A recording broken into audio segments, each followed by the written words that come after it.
Morning children, let us continue the political life lesson 4 key elements of a democratic government. Yesterday, by listening of the story, the South Africa, because of the Nelson Mandela, South Africa become a democratic country, and how the government started to rule, how it become a democratic government.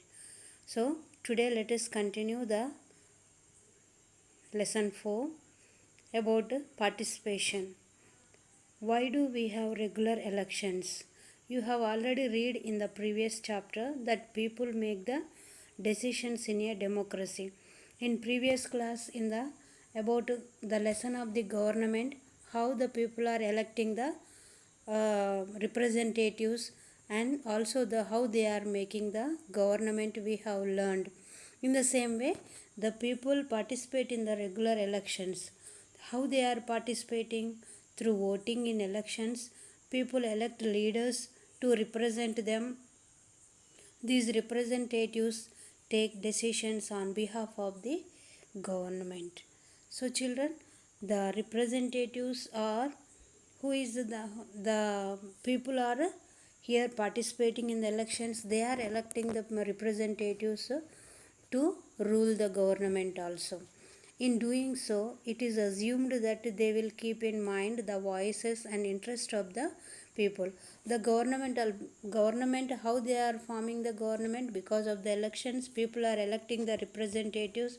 All the elected representatives, they are forming the government. So based on that, the government also is going to listen to the voice of the people. And you can see, look at some newspapers and discuss some elections, what you may have read about. Why do you think elections are required after a fixed period? So elections after every 5 years, we are the government is conducting the elections. So the regular elections are taking place.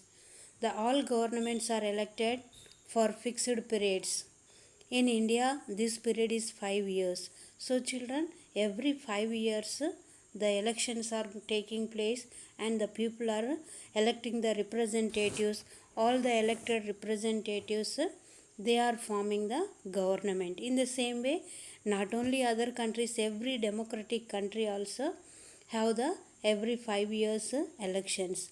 Once elected governments can stay in power only for that period, and in fixed 5 years the government is ruling, and after again 5 years the elections are taking place. If they want to continue to be in power, then they have to be re-elected by the people. Again the same government.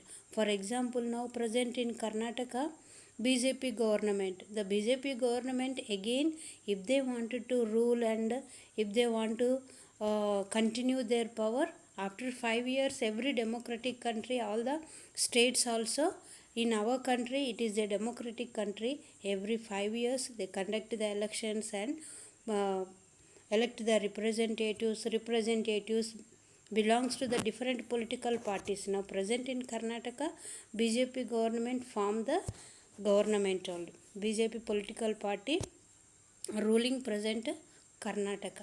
If they want to be continue, they have to be again re-elected by the people also. This is a movement when people can sense their power in a democracy. Democracy means the representatives government by the people, of the people, and for the people. It is formed by the people only. So their power in a democracy, they are going, the people can sense their power in a democracy. In this way, the power of government gets limited by regular elections. So children, the government, when they are going to get the power, and how they are going to be elect, and also the how they are ruling means by the elections only. Every 5 years elections are taking place, and also that they were elect the representatives. Elected representatives are forming the government will be imposing the rules and regulations. So children, next class let us continue other ways of participating, how the people are participating in the elections, what happened in other governments also. Let us continue in the tomorrow's class. Thank you.